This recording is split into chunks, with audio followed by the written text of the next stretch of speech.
আমি জানি আপনাদের কষ্ট হচ্ছে, প্রচন্ড শীত, যদিও আমাকে গরম লাগছে, কিন্তু আপনাকে ময়দানে নেমে কর্মী হয়ে কাজ করতে হবে।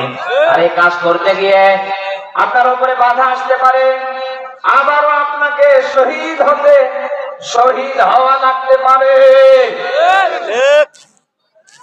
বিজয় যে আল্লাহ দেবেন, কাদেরকে আল্লাহ বিজয় দেবে এর ব্যাখ্যা আপনি সূরা আলে ইমরানের 139 নম্বর আয়াতে পাবেন।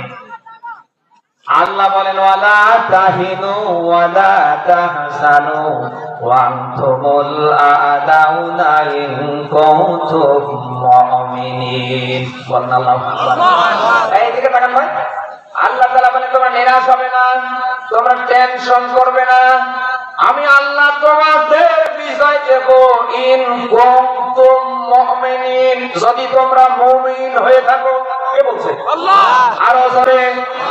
গোটা কোরআন কারীমের সূরা ফাতিহা থেকে একেবারে নাস পর্যন্ত 6236 টা আয়াতে কারিমা নাস করার সুযোগ হয়েছে।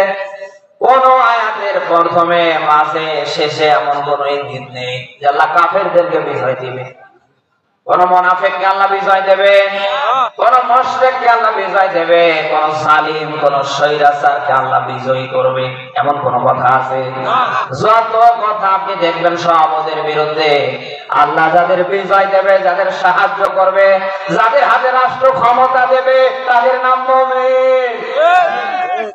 আমরা তো মনে করি মুমিন ওই লোকটাকে বলা হয় যার মুখ ভর্তি দাড়ি,